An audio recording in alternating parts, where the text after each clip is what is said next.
Bonjour à tous, c'est le docteur Walid Mekedem. Aujourd'hui, on se retrouve pour une vidéo un petit peu différente de d'habitude. Aujourd'hui, je vais revenir sur une expérience qui a marqué mon parcours et je vais revenir sur une erreur que j'ai faite. Enfin, si on peut qualifier ça d'erreur, vous allez voir dans la suite de la vidéo et vous me direz un petit peu ce que vous en pensez. En tout cas, c'est quelque chose quand même qui m'a marqué. Pourquoi vous en parlez aujourd'hui? Tout simplement, tout à l'heure, en fait, j'ai discuté avec ma sœur et la conversation m'a amené à se souvenir, on a discuté. Et j'ai fait, c'est vrai que quand même, c'est quelque chose d'assez marquant. Et je pourrais en parler pour partager avec vous finalement les enseignements que j'en ai tirés. Et du coup, c'est pour ça que j'ai envie de revenir dessus. Qui plus est, ça permettra un petit peu de remettre les pendules à l'heure. Parce que c'est vrai que la manière dont les gens parfois me perçoivent sur Internet, c'est pas forcément la bonne. Étant médecin, faisant des vidéos sur Internet, sur des sujets soit que je maîtrise, soit que je travaille, certains pensent que vraiment je suis meilleur médecin, etc. Que certains viennent me consulter pensant que je peux régler tous les problèmes et tout. Pas du tout. Je suis pas un médecin meilleur qu'un autre. Je suis juste un médecin lambda, juste qui fait des vidéos en abordant certains sujets, d'accord? Et comme tous les médecins, parfois, il y a des choses que je ne sais pas, que je ne maîtrise pas, et parfois, ça m'arrive de faire des erreurs, tout simplement.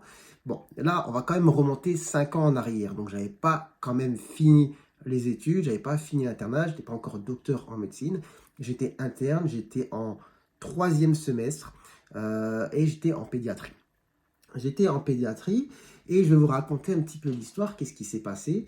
Donc on arrive sur la fin du semestre, donc je suis plutôt content parce que finalement ça va faire 6 mois et tout se passe hyper bien, je suis plutôt à l'aise. Sur les gardes, je me débrouille très très bien, je fais très souvent peu appel finalement au chef, je suis assez efficace, mes prises en charge sont plutôt correctes je pense. En tout cas, jamais personne n'a eu quelque chose vraiment à redire sur ce que je faisais. Donc même si c'était très dur, très intense, que c'était peut-être un semestre qui m'avait justement un peu stressé avant de commencer, j'arrive sur justement cette fin de semestre en étant au top, on va dire, de ma confiance en moi.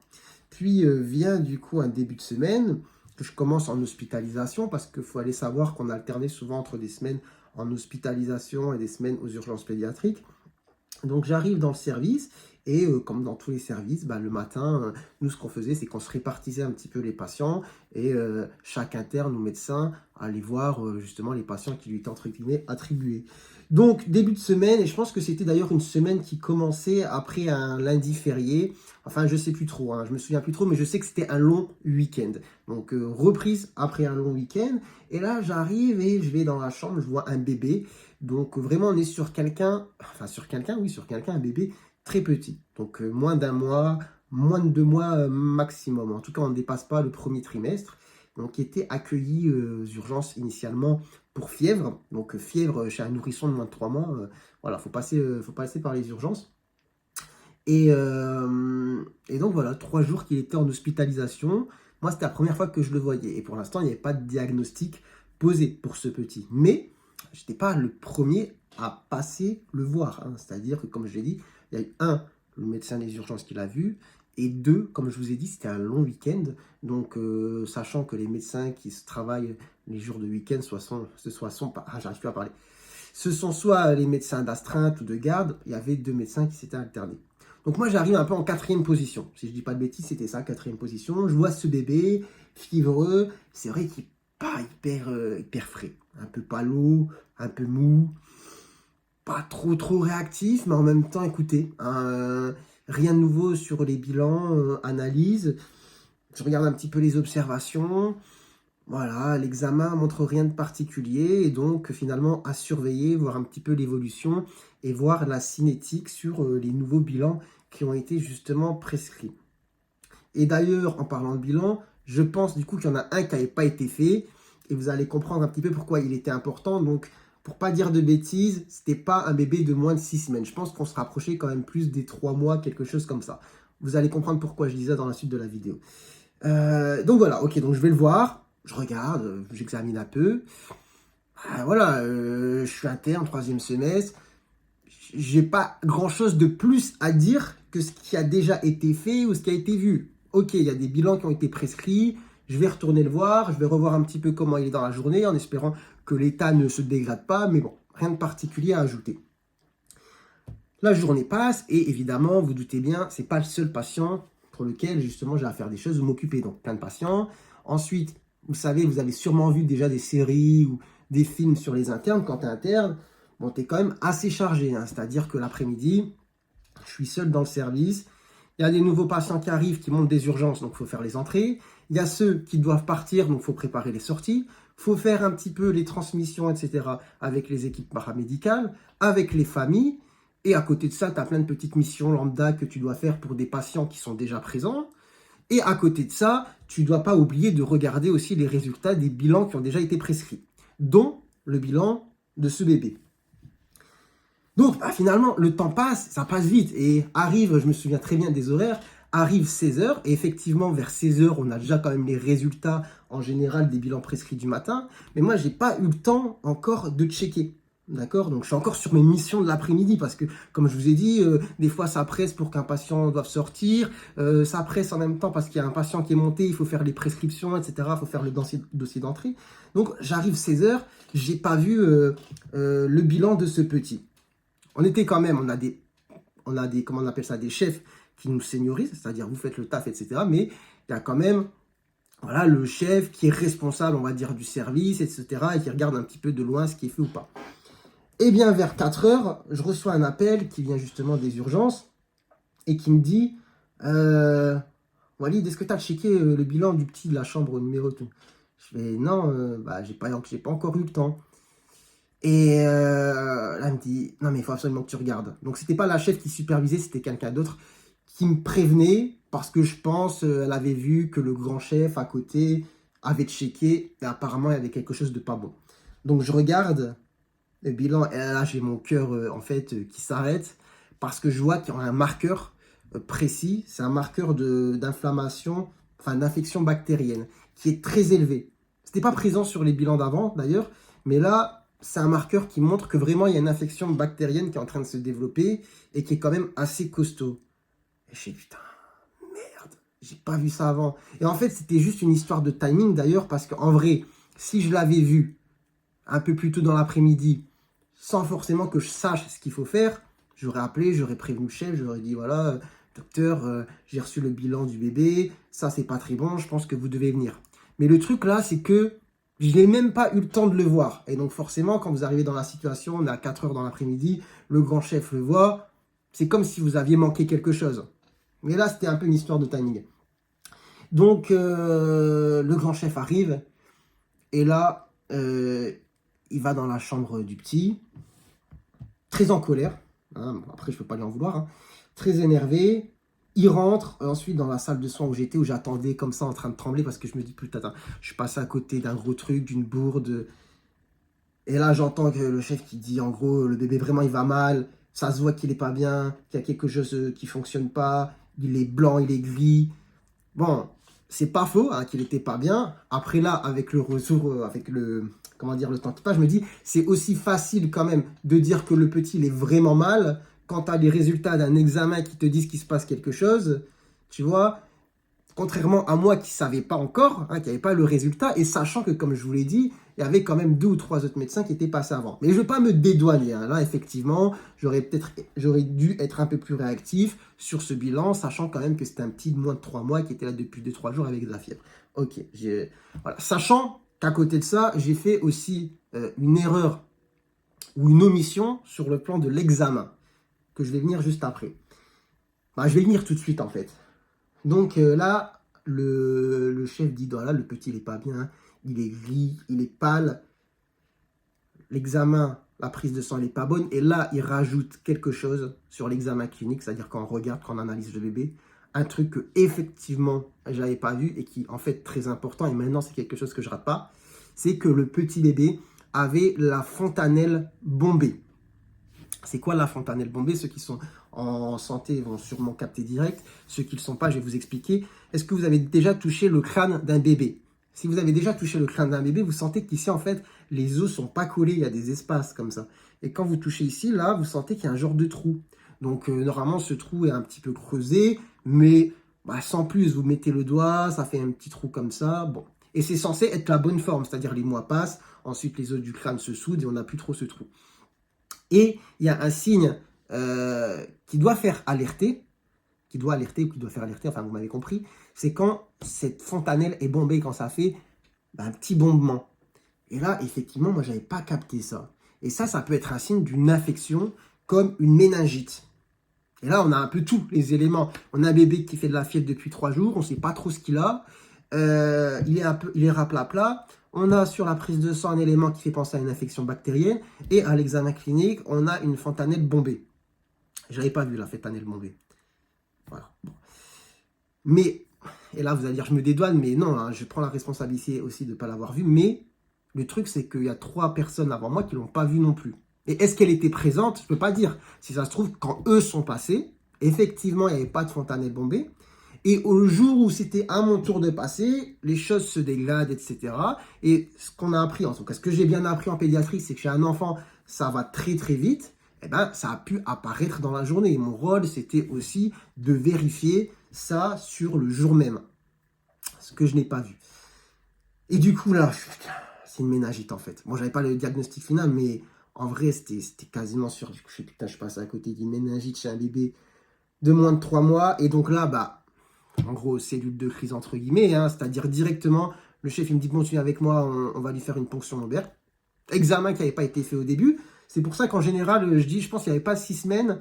Il y avait plus de 6 semaines parce qu'un enfant de moins de 6 semaines avec une fièvre qui arrive aux urgences, on va lui faire une ponction lombaire pour éliminer la méningite. Là, si elle n'a pas été faite, dans mes souvenirs, c'est qu'il devait avoir presque 3 mois le petit. Donc, il dit viens, on va faire la ponction lombaire. Donc moi, j'avais plus confiance en moi, hein. Je vous ai dit, pourtant j'avais fait un semestre de 6 mois où j'étais au top. Et là, il se passe ce truc et je me suis dit, je suis une grosse merde. Donc voilà, on prend le bébé. Et là, c'est comme si en fait, d'un seul coup, effectivement, je voyais que vraiment le petit était en train de se passer un truc, mais trop grave. Pourtant, je l'avais vu le matin, je l'avais vu le midi. Mais là, quand je le vois, en sachant que je me dis peut-être il y a une infection dans le cerveau, bactérienne, je me dis, mais putain, en fait, le petit, il est vraiment malade, là. Et donc, le chef me dit, bon, tu vas m'aider à faire la ponction lombaire, tu vas me tenir les peaux, etc. Et c'est pas un truc énorme de tenir les peaux. Mais quand vous savez que vous êtes peut-être passé à côté d'un truc, que vous voyez un petit de moins de 3 mois, tout fragile comme ça, vous vous dites, il a une méningite. Vous voyez le chef, en plus, avec le visage fermé, énervé, parce que vous avez fait quelque chose de peut-être pas bien.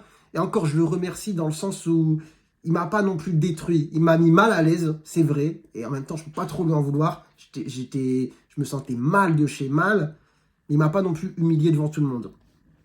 Et à côté de ça, qu'est-ce qui fait aussi que je me sens vraiment pourri? C'est qu'à côté, je vois la maman à côté du bébé qui est en train de chialer, qui pleure. Parce que là, elle sait qu'il se passe quelque chose de grave. Elle voit son petit bébé comme ça sur la table d'examen. Elle voit le chef qui est en train de prendre, vous voyez, les aiguilles des ponctions lombaires, des trucs comme ça qu'on a en France dans le dos. Vous mettez à la place de la maman. Oui, elle pleure. Hein, désolé si j'ai dit le mot chialer, c'est venu comme ça, mais elle pleurait. Et toi, tu es là et tu dis, purée, c'était moi, en fait, le médecin dans le service aujourd'hui. Oh, putain. Donc là, on fait la ponction lombaire. Et là, il se passe un truc et je me suis dit, oh, je suis vraiment nul. Le liquide sort parce que quand on pique au niveau justement de la colonne vertébrale, là, de la colonne, eh bien, il y a le liquide cérébrospinal qui sort et qu'on va analyser. C'est censé être clair comme de l'eau. Hein. Vous voyez, ça, des ponctions lombaires, j'en avais déjà fait. Le liquide, c'est censé être clair comme de l'eau. Après, on l'analyse. Là, qu'est-ce qui sort? Un liquide blanc. Eh bien, un liquide blanc, tu peux attendre les résultats, mais tu sais très bien qu'il y a une infection, en fait, bactérienne. Donc, ce petit faisait une méningite bactérienne. Et plus tard, c'est une méningite bactérienne, si je ne dis pas de bêtises, à streptocoque. Et c'était parce que, si je ne dis pas de bêtises, potentiellement parce que la mère avait un portage à streptocoque durant la grossesse, peut-être ça a été mal soigné, etc. Le petit a chopé une infection materno-fétale. Bon, c'est des termes un peu techniques, mais pour comprendre un peu l'histoire de la maladie, pourquoi ce petit avait cette maladie, vous voyez, comme quoi, des fois, il faut chercher à des moments... Enfin, bref. Et donc là, qu'est-ce qui se passe? Il est 18 h à peu près quand cette ponction est en train de se faire.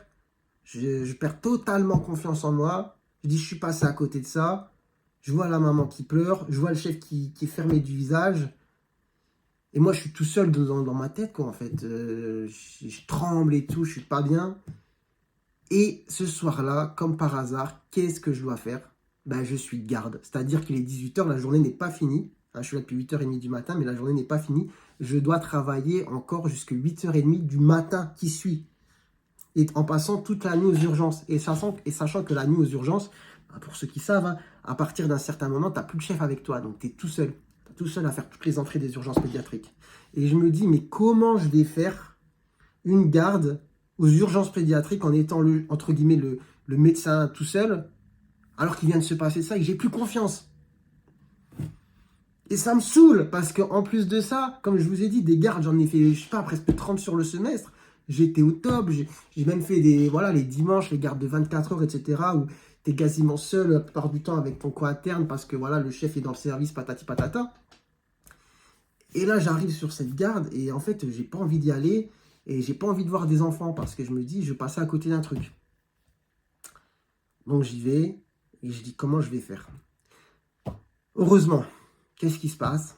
Voilà, Dieu merci, je tombe sur une des chefs que je connaissais, hein, parce qu'on arrive sur la fin du semestre, les plus gentils du monde. Et je me dis, et ça faut le faire, franchement c'est un conseil que je vous donne, faut que je lui dise, franchement mon état d'esprit, ce qui vient de se passer, je ne peux pas le garder pour moi, sinon en fait ça va être très compliqué. La garde commence, et je lui dis, voilà écoute, j'ai peur d'aller voir les enfants. J'ai peur d'aller voir les enfants, parce que voilà, il vient de se passer ça. Pour ceux qui connaissent, hein, urgence pédiatrique, c'est la plupart des enfants qui viennent, c'est pas des 7-8 ans, hein, c'est des bébés hein, de moins de 1 an. Donc jusqu'à maintenant, j'avais pas peur d'aller les voir. Et là, je dis, bah non, en fait, c'est chaud quand même.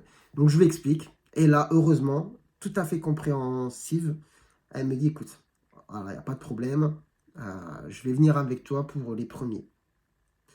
Ça me rassure, d'un côté, ça me fait un peu chier parce que je me dis, purée, je régresse. Hein, c'est-à-dire qu'au début du semestre, ok, ça peut être envisageable, je vais voir, je vais faire des examens, pas tout seul.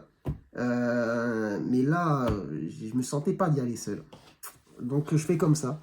Et après, finalement, comme elle a compris, et puis qu'après, bah, les choses se sont faites, au bout, finalement, ça a été très vite. Hein. 1 heure, 2 heures, même pas de garde, 3 heures, je sais pas.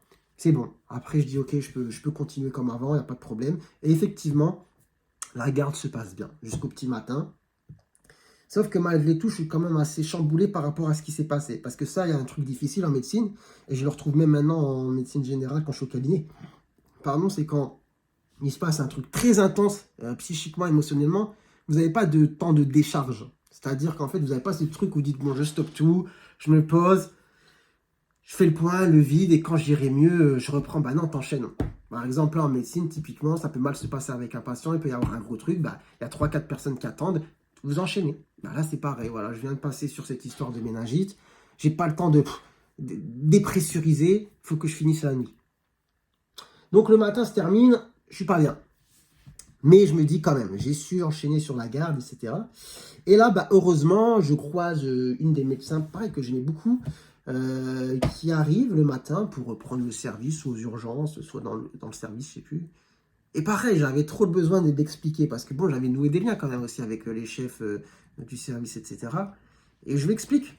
Voilà, et je dis, je suis pas bien et tout, j'ai fait ça, c'est une bêtise. Et là, pareil, elle a su trouver les bons mots qui m'ont fait un peu relativiser en me disant que j'étais pas le seul, en fait, qui était impliqué dans la prise en charge du petit. Comme je vous l'ai dit en début de vidéo, j'étais peut-être la 4e personne qui passait voir ce bébé. Effectivement, il y avait 3 chefs qui l'avaient vu, ça faisait 3 jours qu'il était à l'hôpital, il y avait déjà plusieurs examens qui avaient été réalisés.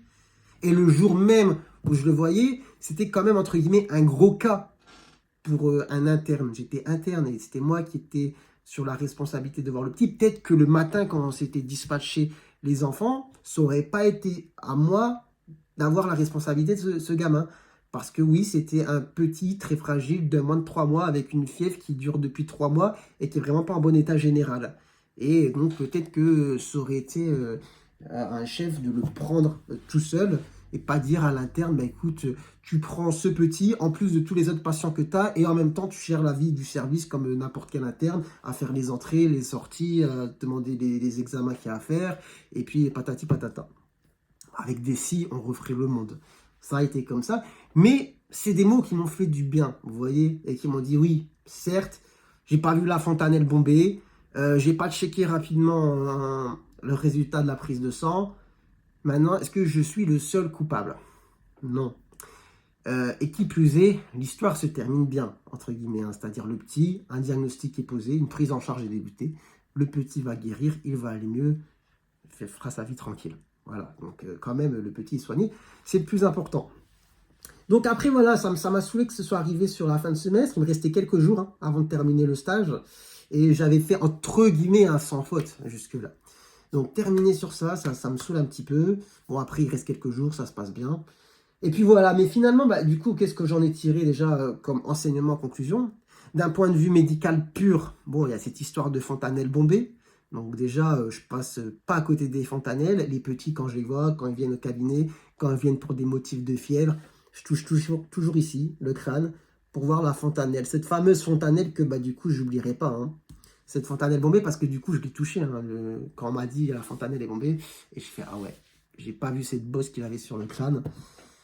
Voilà, donc cette fontanelle, je retiens. Ensuite, deuxième grand enseignement que je retiens, c'est de ne pas, en fait, se fier à l'appréciation d'autres médecins qui sont passés avant vous. C'est important de prendre en compte ce qui a été fait, l'avis des autres et tout ça, mais quand vous êtes un nouveau médecin sur un patient que vous n'avez jamais vu, vous devez avoir quand même ce premier regard, comme si c'était le premier médecin qui voyait l'enfant.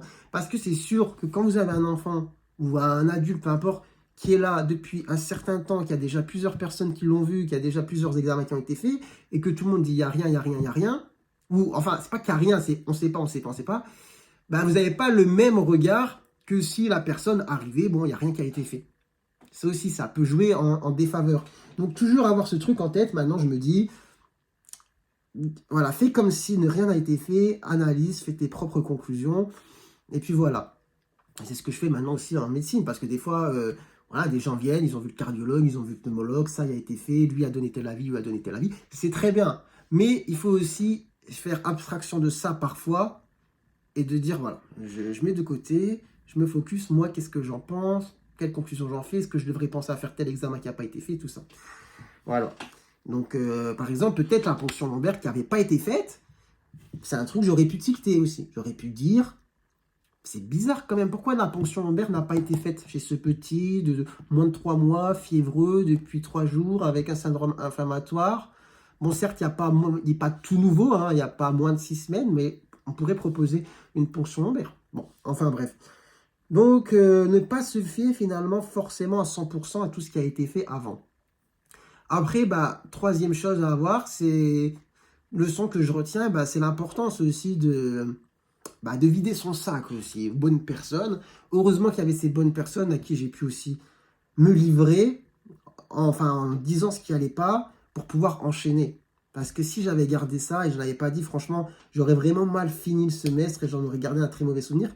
Alors que bah, aujourd'hui, franchement, avec le recul, non, j'ai vraiment apprécié. C'était un de mes meilleurs semestres, hein, mon semestre de pédiatrie. Tout s'est très bien passé jusqu'à ce moment. Je m'entendais hyper bien avec tout le monde. Le côté médical, c'était top, c'était top. Mais il y a juste eu ça. Et ça m'a un peu saoulé. Mais bon, j'ai pu vider mon sac.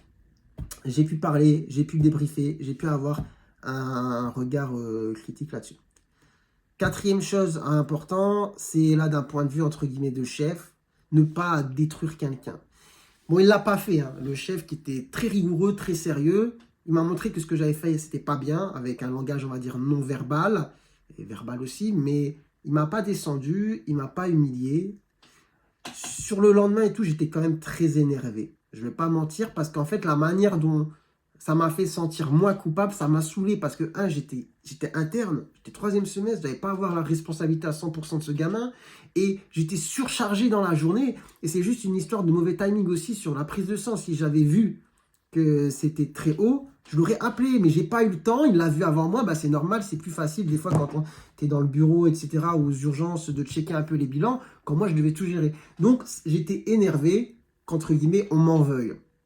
Après avec le temps, bon j'ai compris aussi, hein, il est chef, c'est normal, c'est lui qui a la responsabilité aussi du service à ce moment-là.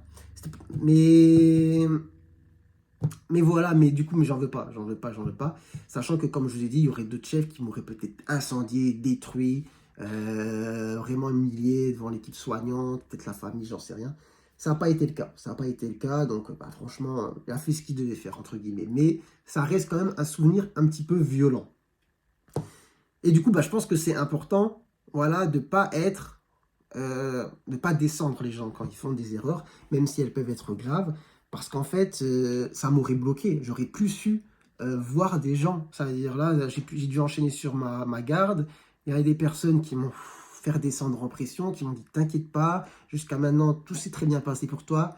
Des fois ça arrive. Voilà, c'est les mots qu'ils ont mis. Par exemple, la chef du soir, elle m'a dit quand on est médecin, des fois c'est tout. On voit tellement de monde qu'il y a statistiquement, à un moment donné, il y a un moment où ça va pêcher. Et c'est dommage, c'est triste pour la personne en elle-même, c'est vrai, mais c'est limite obligé, tu vois. Enfin, c'est pas, vous m'avez compris, c'est pas obligé, mais vous voyez ce que je veux dire. Ça m'a fait comprendre, ça m'a fait relativiser, etc. Et j'ai pu enchaîner, finir mon semestre, finir mon internat. Aujourd'hui, je suis médecin, je vois les enfants tout seul, patati patata patata. Vous m'avez compris.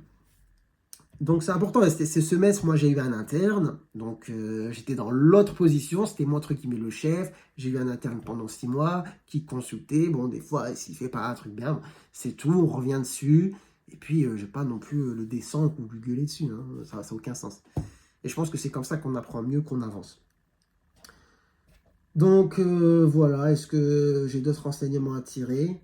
Bah, qu'il y a aussi des histoires de management, peut-être à améliorer aussi dans les hôpitaux, sur la gestion des tâches pour les internes, etc. Ça, ce serait, c'est pas trop, c'est plus trop à moi vraiment d'en parler, hein. Je suis un peu sorti du monde de l'hôpital, mais c'est vrai, durant mon internat, très souvent, j'étais un peu seul et avec trop de charges de travail, hein. Trop de charges de travail. Ça, c'était mon service en pédiatrie, mais par exemple, quand j'étais en médecine adulte, médecine polyvalente, mais j'étais seul pour un service où des fois il y avait 13, peut-être 16 lits maximum, je sais plus, donc c'est énorme, entre les entrées, les sorties, le tour du matin, les patients à gérer, les bios à voir, les examens à demander, les familles avec qui il faut discuter. Vous pouvez pas partir du service en fait avant 20 heures finalement, si, parce que toujours tout est retardé, vous gérez tout. Et des fois, en fait, dans tout ça, s'il y a un truc important que vous devez faire, ça peut passer à la trappe, comme par exemple vérifier le résultat dont je vous ai parlé. Donc ça, c'est aussi des trucs à modifier. Alors, je sais que ça va être compliqué, mais c'est quand même un truc important. Voilà. En tout cas, c'est important. Ça m'a fait plaisir de revenir sur ce point, parce que c'est quand même un événement qui a marqué un petit peu aussi mon internat, qui m'a marqué jusqu'à maintenant pour mes prises en charge, etc. Même dans la manière aussi où j'ai pu accueillir, par exemple, un étudiant. Voilà, franchement, c'est riche d'enseignements quand même, hein. Très riche d'enseignements. Et comme c'est une chaîne où on parle un peu de choses pour apprendre, eh bien, je me permets de vous la partager. Voilà. Faites un peu, partagez un petit peu vos réactions peut-être en commentaire sur ce qui s'est passé. J'ai pas grand-chose de plus à dire. C'est une vidéo un petit peu qui sort de l'ordinaire par rapport à ce que je fais. Mais des souvenirs, j'en ai beaucoup. Et si je voulais en parler, je pourrais en parler pendant très longtemps. Voilà. Enfin bref, sur ce, écoutez, portez-vous bien. Prenez soin de votre santé. Et moi, je vous dis à très bientôt, j'espère, pour de nouvelles vidéos. Allez, ciao, ciao.